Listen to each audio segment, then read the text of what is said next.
انہوں نے شرارت کی اور وہ ہنسی۔ سیدانی بھی جیسا سنا ہے کہ آدم زاد مطلب جو انسان ہے بڑا بھولا ہوتا ہے، تمہیں ویسا ہی پایا ہے۔ تم اللہ کر کے کوئی پھل توڑو اور کھاؤ، تم جس کھانے کا دل میں خیال کرو گی وہی مزہ آئے گا۔ بیگم یقین مانو ایک زرد جو پھل توڑ کر منہ میں رکھا، کیا کہوں، دلی میں تو کسی نے ایسے ذائقے کا بونٹ پلاؤ کھایا نہ ہوگا۔ میر صاحب کی بیوی بونٹ پلاؤ جو گھر میں چھوڑ کر گئی تھی وہی پہلے یاد آیا۔ بڑی لڑکی قلعے میں تو آپ بہت جایا کرتی تھی، کیا وہاں بھی کبھی ایسے مزے کا پلاؤ نہیں کھایا تھا؟ سیدانی ہنسی۔ بادشاہ کے ہاں خاص رکاب دار کہتے ہیں، اعلیٰ قسم کے باورچی خانے کو کہتے ہیں، کے ہاتھ کے بڑے بڑے تعریفی کھانوں کے 20 مرتبہ کھائے تھے مگر بیوی وہ باس اور وہ آبو نم، باس کہتے ہیں مطلب کھانے کو، بو باس کو کہتے ہیں مطلب کھانے کو، آبو نم مطلب پانی اور نمکین چیزیں ہی کچھ اور تھا۔ ہاں تو بہن بس پھر کیا تھا، جو کھانا کھائے بلکہ جن کا نام بھی سنا تھا ان کا خیال کرتی اور اللہ تیری شان وہی مزہ آتا۔ اچنبے کی مطلب کہتے ہیں حیرانی کی بات ہے کہ جب ایک پھل توڑتی تو دوسرا اس کی جگہ فوراً نکل آتا۔ پھلوں اور کلیوں کو جو چکھا تو مٹھائیاں تھیں ایسی نفیس کہ ملکی خوش ذائقہ، ہر نوالے میں روح تازہ ہو جاتی۔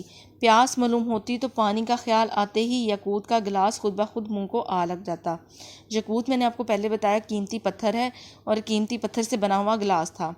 یاقوت کا گلاس ایسا حباب تھا، حباب کہتے ہیں مطلب بلبلے جس کو کہتے ہیں پانی کے اس کے اوپر جم جانا، باہر سے پانی چھم چھم کرتا ہوا دکھائی دیتا تھا۔ ڈر کے مارے میں نے زور سے ہونٹ بھی نہ کھینچے کہ کہیں کنارہ ٹوٹ کر منہ کو نہ لگ جائے، نہ چبھ جائے۔ اللہ پانی کو نہ پوچھو، اتنا میٹھا، اتنا معطر کہتے ہیں مطلب خوشبو والا، ایسا سفید پانی، نہ جانے کیا چیز تھی۔ سب کے بعد میں نے سوچا کہ میں کیا دیکھنا چاہتی ہوں، ساتھ ہی پان کا خیال آیا۔ میں پان آج بھی بہت کم کھاتی ہوں لیکن کھانا کھانے کے بعد وقت ضرورت پڑنے کی کھانے کی عادت ہے۔ اب جو پتا توڑتی تو پان کی خوشبو منہ میں رکھا تو پان کی خوشبو آنے لگی۔ یہ معلوم ہوا کہ عطر دان میں رکھی ہوئی کلواری کلے مطلب وہ جو خوشبو جو پان کے اندر لگائی جاتی ہے اس کو کہتے ہیں کہ مجھے محمد شاہ رنگیلے کی کوکلائی بائی جو کہتے ہیں مطلب جو پان کی خوشبو اندر ڈالتے ہیں اس کو کہتے ہیں، جیسا پان کھاتی ہوں۔ لال قلعے میں تو اس سے پہلے نہ کھایا تھا، اس کے بعد کسی کو نصیب ہی نہیں ہوا تھا۔ میں کہتی ہوں کہ اگر وہ پرستان کے اس پتے کو ایک دفعہ صرف سونگھ لیتی تو ساری عمر دھنتی رہتی، مطلب وہی خوشبو جو ہے وہ دماغ میں سمائی رہتی، دھنتی رہتی مطلب دماغ میں سمائے رہنا۔ مشکو گمبیر پڑے ہوئے کتھے، مشکو گمبیر یہ بھی جو ہے وہ کتھوں کے اندر ڈالا جاتا ہے خوشبو پیدا کرنے کے لیے، اور سچے موتیوں کے چونے کا پان بھی اس کے آگے بے حقیقت تھا۔ جب سانس لیتی تو نئی سے نئی خوشبو بھی لپیٹتی چلی آتی تھی۔ اب بہن بادشاہ بیگم نے، جن کا نام زمرد پری تھا، توشہ خانے کہتے ہیں، توشہ خانے والے وہ نوکرانیاں جو کہ کپڑوں کی حفاظت کرتی ہیں، ان کو حکم دیا کہ شہزادی کے کپڑے لاؤ۔ کشتیوں پر کشتیاں، تھان کے تھان کپڑے اور گوٹا کناری کو دیکھ کر میری عقل ڈانگ رہ گئی۔ بڑی بڑی رانیوں شہزادیوں کے جوڑے دیکھے تھے، نوربائیوں کی پٹواریاں بھی دیکھی تھی جس میں سیر و جواہرات ٹنکے ہوتے تھے، لیکن ان کپڑوں کی نسبت کچھ بھی نہیں تھا۔ دنیا کے کپڑے تو کچھ بھی نہیں تھے پرستان کے سامنے۔ ریشم اور سونے کے تاروں سے بنی ہوئی تھی، آب رواں تھی، مطلب ریشم اتنی نرم اور ملائم تھی، موتیوں سے جیسی لیسی ہوئی گلشن، ایسا خوب اور ظریفت اور دید و شنید۔ ظریفت کہتے ہیں کہ سونے کی تاروں سے بنا ہوا کپڑا، اور دید و شنید ایسا جیسے جو آپ نے دیکھا نہ ہو۔ اش کرنے مطلب اس کی تعریف کرنے کو دل کرتا۔ رنگ برنگ کی جوہرات کی لڑیاں موجود تھیں۔